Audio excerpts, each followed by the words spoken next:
పేరు మురళీకృష్ణ. నాకు సందేహం ఏంటంటే, చాలామంది అదే పాపాలు చేస్తే అదే నరకానికెళ్తారు, పుణ్యాలు చేస్తే స్వర్గానికెళ్తారంటారు. నిజంగా ఇది జరుగుతుందా? ఒకవేళ జరిగిన ఒక ఒక పర్సన్ పాపాలు చేసిండనుకో, తను ఎన్ని జనరేషన్స్ వరకు అనుభవిస్తారు? ఇంతకుముందు మనం చెప్పుకున్నట్లనే పాపం యొక్క తీవ్రత బట్టి పీరియడ్ టైం పెరుగుతూ ఉంటుంది. అయితే ఇక్కడ పాపం చేసినోడు నరకానికి, పుణ్యం చేసినోళ్ళు స్వర్గానికి వెళ్తుంటారా లేదా అన్న కన్ఫ్యూజన్ అవసరం లేదు. It's a clear.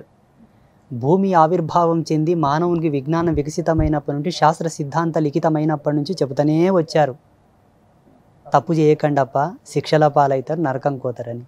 ఇప్పుడు మీకు అది క్లారిటీగా క్లియర్గా అర్థం కావాలంటే, మంచిగా ర్యాంకు తెచ్చుకొని మంచిగా మార్క్స్ వచ్చిన వానికి ఒక మంచి కాలేజ్ లోపల సీట్ ఇస్తారు. ఆ కొరతో చిన్న చిన్నగా మార్కులు వచ్చిన వానికి ఇయ్యరు. ఎందుకు ఇయ్యరు? తక్కువ వస్తాయి కాబట్టి, మార్కులు తక్కువ వచ్చాయి కాబట్టి. అది జీవధర్మ సిద్ధాంతాన్ని అనుసరించి నువ్వు జీవించలేదు కాబట్టి, నీ ధర్మ నిడివిని అనుసరించి నువ్వు ఎక్కడికి వెళ్ళాలో అక్కడనే వెళ్ళాలి. జీవధర్మ సిద్ధాంతాన్ని అనుసరించి బ్రతికి ఉత్తమ స్థితిలో నువ్వు నడిచావు కాన నువ్వు ఎక్కడికి వెళ్ళాలో అక్కడికి వెళ్ళాలి.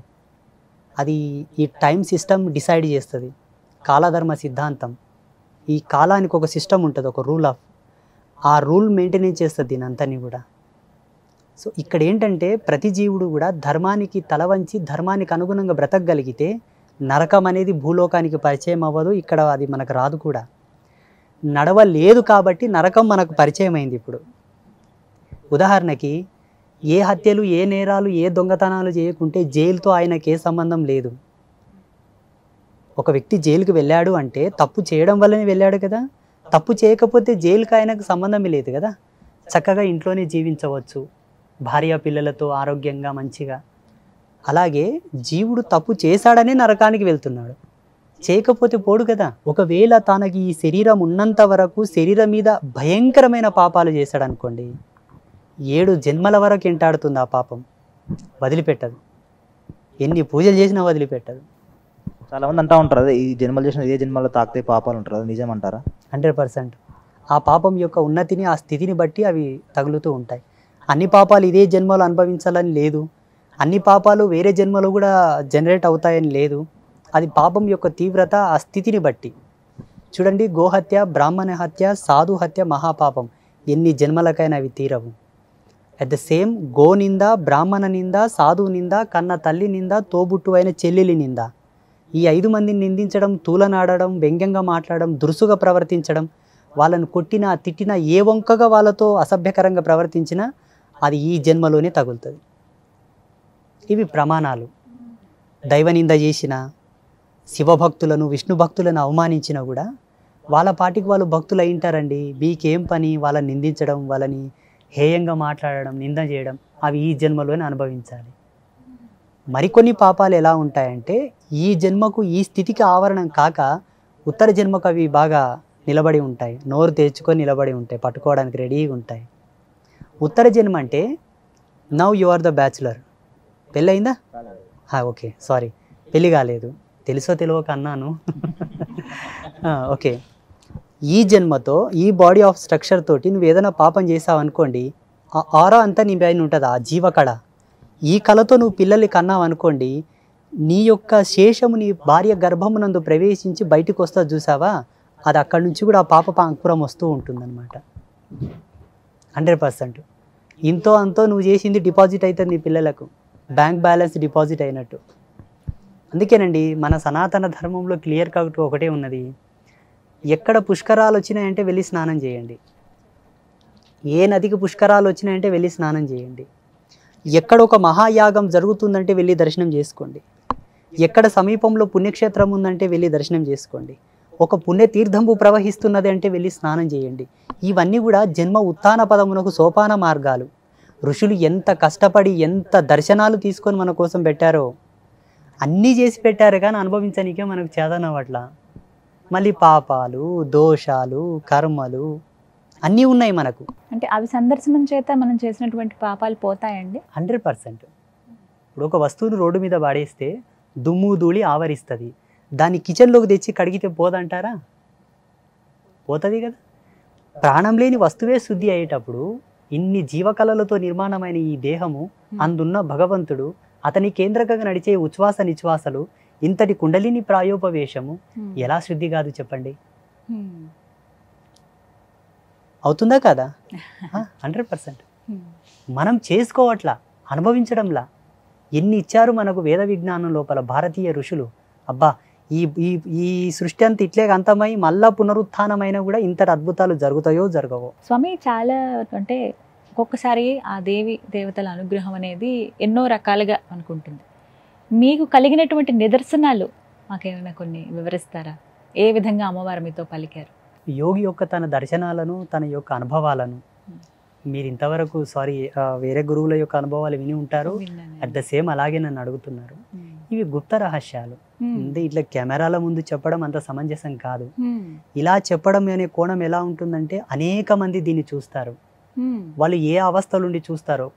కొంతమంది టాయిలెట్లో ఉండి కూడా యూట్యూబ్ చూసేవాళ్ళు ఉంటారు. వాళ్ళకి ఏం చూడాలో కూడా తెలియదు కదా. అయ్యో స్వామీజీ ఏదో చెప్తున్నాడే క్లిక్ చేసి అక్కడ వింటుండే వాళ్ళు ఉంటారు. కొందరు పడక గదిలో వినేవాళ్ళు ఉంటారు. ఆయన ఏ స్థితిలో ఉన్నాడో ఆయనకు సంబంధం లేదు. ఏదో బోర్ కొట్టియో పని లేకనో వింటూ ఉంటాడు. మీరు అడిగిన ప్రశ్న, ఇది అనితర సాధ్యమైనటువంటి యోగ మర్మం. ఇది చాలా మార్మికమైనది. అమ్మవారు నాకు ఇచ్చినటువంటి దర్శనం అనుకోండి, నాకు వచ్చిన అనుభవాలు అనుకోండి. ఇలా కాకుండా దాన్ని తెలుసుకోవాలని ఉత్సుకు ఎవరికైనా ఉంటే ఒక పద్ధతిగా అట్లా అడిగితే చెప్పవచ్చు. మాకేముంటుందామంటే, మా సాధు ధర్మం లోపల తన అనుభవాలని యోగ్యుడైన శిష్యుడికే ధారబోయాలని ఉన్నది. తన యొక్క అనుష్ఠాన సంబంధితమైనటువంటి వ్యక్తికి కానీ, తన యొక్క మత పరంపరకు సంబంధించిన వ్యక్తి కానీ, తన యొక్క పీఠ పరంపరకు సంబంధించిన వ్యక్తి కానీ, తన చేత శిష్యరికం పొందిన వాడికి కానీ ధారబోయాలి తన అనుభవాలు. అయోగ్యంగా దేన్ని గనక ఇస్తే ఆ పాపం మాకు తగులుతుందని మా నియమం. ఏమనుకోకండి. అయ్యో పర్వాలేదండి, నొప్పిస్తే క్షమించండి. అమ్మవారు జగన్మాత నా యందు ప్రత్యక్షమైనదా కాదా అని మీకు అనుమానం మొత్తం సంపూర్ణం కావాలనుకుంటే, నివృత్తి కావాలనుకుంటే, అంబాత్రయ క్షేత్రం అనే పేరు ఈ జగతిలో ఎక్కడ లేదు. అంబాత్రయ క్షేత్రం అనేది శాస్త్రీయమైనదా అశాస్త్రీయమైనదా మీరు సిద్ధాంతులను అడగండి, ఎవరినన్నా సాంఖ్యశాస్త్ర నిపుణులను అడగండి, జ్యోతిషులను అడగండి. వేద విజ్ఞానం తెలిసిన వాళ్ళు అంబాత్రయ క్షేత్రం మీద ఎంత గొప్ప నిర్వచనం ఇస్తారో. ఆ పేరుని ఏ గ్రంథంలో కానీ ఏ గ్రాంధికంలో కానీ మేము చూడలేదు. ఆ జగన్మాతను అడిగితే, ఈ రోజు అడిగాం, మరుసటి రోజు అమ్మ ముందు ఆ పేరు వచ్చింది. ఆ పేరు లిఖితం చేసి ప్రాణప్రతిష్ఠ చేసి పట్టాభిషేకం చేశాం. ఆ క్షేత్రంలో పేరు కానీ, అక్కడ స్థాపితమైన అమ్మవార్లు కానీ, అక్కడ ఒక రుద్రశూలం ఉంటుందమ్మా, చాలా అద్భుతం అది. ఆ రుద్రశూలం కానీ, 7 జీవనదుల జలాలతో ప్రాణప్రతిష్ఠ చేయబడ్డ కోనేరు, కూర్మాకారపు కోనేరు. మన పీఠంలో గోమాత కళ్యాణం చేస్తాం ప్రతి సంవత్సరం. అదొక అద్భుతం. అంబాత్రయ క్షేత్రంలో ప్రతిదీ అద్భుతమే. అక్కడ 3 అమ్మలు 3 కలర్లతో ఉంటారు, black, yellow, red. Mahakali, Mahalakshmi, Mahasaraswati. ఈ 3 అమ్మల్లాగానే అక్కడ ఒక కుక్క ప్రసవించిన 3 కలర్లతో పుడతాయి, ఒక గోవు ప్రసవించిన 3 కలర్లతో పుడతాయి, ఒక పిల్లి ప్రసవించిన 3 కలర్లతో పుడతాయి. జగన్మాత నేను ఇక్కడ ప్రత్యక్షంగా ఉన్నానని ఆ జీవరాశుల మీద ఆవరణమై చూపిస్తూ ఉన్నది. అది మాకు ప్రత్యక్షమైనటువంటి దర్శనం. చాలా సంతోషం. మీరు ఈ మాట చెప్తున్న కొద్దీ ఇంకా చూడాలి, ఒకసారి రావాలి సత్యానికి అనిపిస్తోంది. ఖచ్చితంగా వస్తాము, వచ్చి ప్రేక్షకులు కూడా తెలియచేయాలి, చాలా మందికి తెలియాలి కూడా. చాలా సంతోషం. మిమ్మల్ని నొప్పిస్తే క్షమించండి. ఆ ప్రశ్న అట్లేం లేదమ్మా, చెప్పొచ్చు. అమ్మ ఆత్మదర్శనం ఎలా కలిగిందంటే, 1 సంవత్సరం పాటు నేను నిరాహార యోగంలో ఉన్నాను. అది ఎలా ఉన్నానో ఇప్పుడు ఊహించుకుంటే సంవత్సరం దడబుట్టేస్తుంది. ఇప్పుడు ఊహించుకుంటే మీరు ఇప్పుడు కొన్ని నీళ్ళు ఇచ్చారు, తాగాను. అంతకుముందు ఒక కప్పు టీ తాగాను. అప్పుడు ఎలా ఉన్నాను అంటే, అది ఒక విధమైనటువంటి కసిలేంటి. ఇప్పుడు ఒక అమ్మాయి మీద వ్యామోహితుడై ఒక అమ్మాయి పిచ్చిలో ఉన్నవాడు ఏమిచ్చినా పట్టించుకోడు. సైకలాజికల్గా ఆయన అమ్మాయి మీద డిపెండ్ అయి ఉంటాడు కాబట్టి, ప్రేమ ఏమిచ్చినా పట్టించుకోడు, ఎవరు ఏం మాట్లాడినా పట్టించుకోడు, తినడు, తాగడు, అలా ఏకాంతంగా ఉండడానికి ప్రయత్నం చేస్తుంటాడు. ఆయన ఒక అమ్మాయి మీద సమ్మోహితుడు అయినట్లే నేను అమ్మవారి మీద సమ్మోహితుడనయ్యాను. ఆ తల్లి మీద టోటల్ నా బాడీ, నా ఎనర్జీ, నా యొక్క థింకింగ్ అంతా కూడా ఆమె మీద విడిచిపెట్టాను కాబట్టి ఆ మత్తులో ఉండగలిగానేమో. అప్పుడు ఇప్పటికీ ఉంటాను, పెద్ద విషయం కాదు. వ్యావహారికంగా ఉన్నాను కాబట్టి ఇప్పుడున్న ధర్మాన్ని అనుసరించి ఏదో అంత తీసుకుంటాను. అలా ఉన్నప్పుడు సరిగ్గా సంవత్సరానికి 365 రోజుల తర్వాత ఏ ముహూర్తానికైతే ధ్యానంలో ఉన్నానో సరిగ్గా అదే ముహూర్తానికి ఒక అద్భుతమైన తేజస్సు నేను చూశాను. ఆ తేజస్సుతో నేను సంభాషించిన సంభాషణలు లోక కళ్యాణ కారకములు. నేనేం చేయాలో నాకు అవగతమైనది, నేను ఎలా ఉండాలో నాకు అవగతమైనది. ఆ వాక్కును అనుసరించి ఇప్పటి వరకు ఉన్నాను. నన్ను చాలా మంది అడుగుతారు, నువ్వు చీర కట్టుకున్నావని. ఇది చీర కాదు, ఏకవస్త్రం, కుట్టని బట్ట, మడిపంచనే.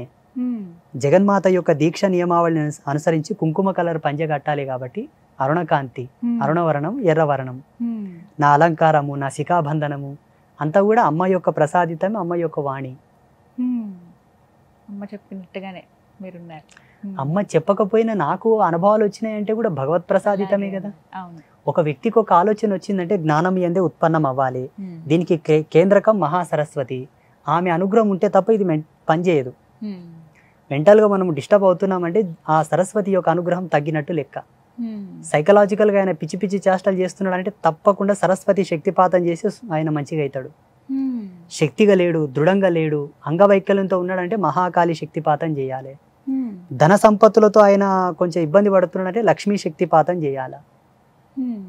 ఈ మూడు సమృద్ధిగా మనకు అంబాత్రయ క్షేత్రంలో దొరుకుతాయి.